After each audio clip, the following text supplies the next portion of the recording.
been a lot of questions on the channel about what my glyphs are and what my builds are. So I'm not going to go over my stun glyphs because this was specific to SEHM and Double Ghost, which these days shouldn't be a problem with the nerf that they issued yesterday.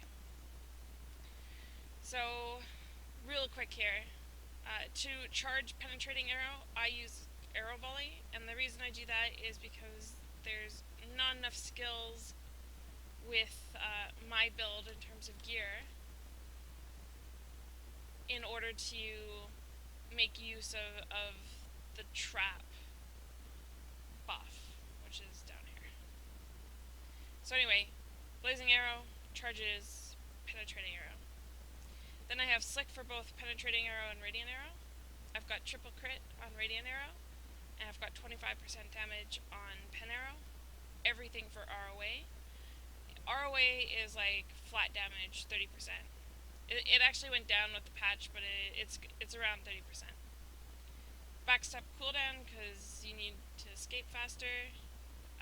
Rapid fire, this is kind of like 4 points you can put anywhere. Reality is you're probably going to be attacking mobs at some point, so it just makes sense, because you get the AoE and the extra damage with your potential crits. Breakaway bolt for empowered, so you would use this, you would breakaway bolt and then it empowers your penetrating arrow, and then you get a higher top end crit. That works out to about 5% of your damage if you're not wearing it. And then the final thing is explosion trap, and then double buff on thunderbolt. So that's just cast time, damage, pure damage on explosion trap. So that's it for traps. In terms of the stun, the only difference is like I took points off of the rapid fire, and I took points off of the thunderbolt, and I gave myself cooldown on concussion trap, and duration on close quarters. So that's the only difference in terms of stun. This is a huge difference if you're trying to lock down your mobs. Having concussion trap come back up only a couple seconds after you've run your four base crits is a big deal. And then having that extra duration just to keep the mobs locked a little bit longer is a big difference. Especially if you're soloing or you're doing BAMs or something, this would be an ideal just to drop maybe cast speed or damage or whatnot on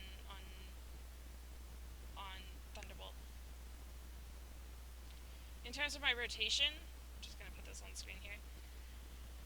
It's Veliks, Rain of Arrows, Explosion Trap, then go into Thunderbolt, cancel Thunderbolt's animation with one shot of salvo, volley to charge penetration arrow, then pen arrow, go directly into radiant arrow, and then cancel radiant arrow's animation with salvo, one shot. Just as a comment with the cancellation for, the animation cancel, if you have a high latency, you may or may not get a clean cancel. If you're running like 200-300 FPS, you might not be able to do the animation cancel. And if you can't do your animation cancel, it may or may not be the best class for you. It's because you might die a lot, simply because you're flying backwards with the pushback from your skills. But anyway, you cancel Radiant Arrow and Thunderbolt with salvo. It's really important that you put a pair of skills between Thunderbolt and RA, otherwise you're not getting the cooldown back up for salvo in order to cancel those animations. And you'll see, like, if you watch my videos or, if I'm playing kind of sloppy, you'll see, like, if I do a skill back-to-back, then you get the pushback, and potentially there's death enabled there. But anyway, you cancel RA, and then you go into volley and penetration arrow. And once you hit this point, which is roughly 15 seconds, then you're basically starting over. Now, on the second set of rotation, you're not casting veliks, because veliks is up for roughly, I don't know what it is now, I think it's like 45 seconds. So what works is that you do your second, and then you do, instead of doing thunderbolt because it's down, that's where I would refresh veliks, is on the second rotation here. And then just rinse and repeat. Now, if you're running around, there's logic here, because this combo right here, ROA Explosion Trap Thunderbolt, is a whole lot of damage, especially if you're critting. So if you are running around and this combo is back up, you start over. Don't get locked in this whole chain. This isn't a chain, this is just like a guideline. What you want to do is prioritize this combo over everything else. And that's pretty straightforward. I don't think I need to go into that too deeply. In terms of gear, again, you need a little common sense when you're doing a gear, maybe a little bit of understanding of what you're doing. You want all your back crits. The way the multipliers work is it takes your base damage. So your base damage is,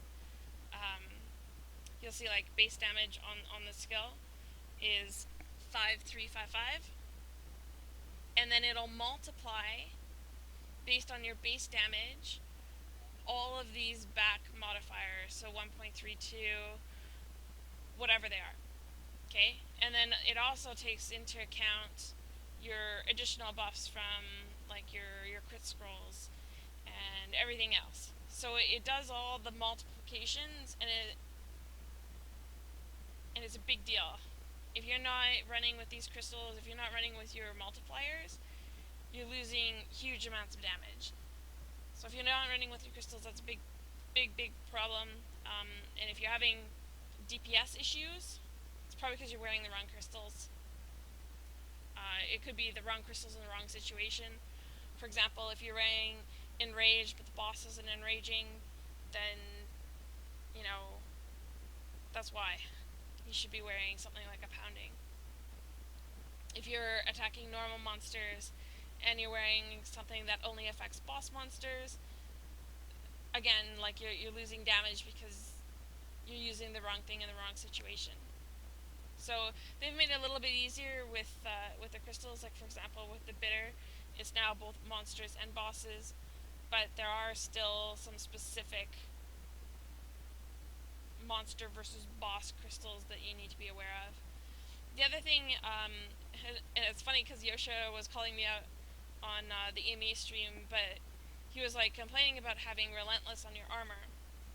Archer has a notoriously low HP pool, and if you're taking a periodic damage skill, which in SCHM second boss, that's the case. Same thing with Queen's Poison from debuff. In the situation where you're taking 70,000 damage and you only have a 90,000 pool, and then you take a debuff tick for 10k, and you're charging your arrows or whatever, so that's 5k off just from the overcharge, you're not going to survive. And that's why you would choose to maybe wear 2 Relentless, or you put Relentless etchings on your armor. If you're hitting the point where fully buffed you're at 100, 110,000 in current content, that's pretty good. You don't need to wear Relentless once you're hitting that number. But if you're under 100k, I highly suggest using Relentless. And I don't listen to the warriors that think they know what they're doing or playing. Survival is key. You are doing no DPS if you're dead. That's pretty straightforward. And then of course, in terms of what do we stack, you're stacking crit. I was trying some stuff out this patch where instead of rolling the crit, the 14 crit, I went with crit power. And never got the opportunity to actually go up and out against other archers and then compare skills and whatnot. So, but that was the theory here is that crit power was 2% damage and 14 crit was 1.5% damage, and that was the reason for that particular roll. And aside from that, like build your crit, power is secondary. everything else comes after that.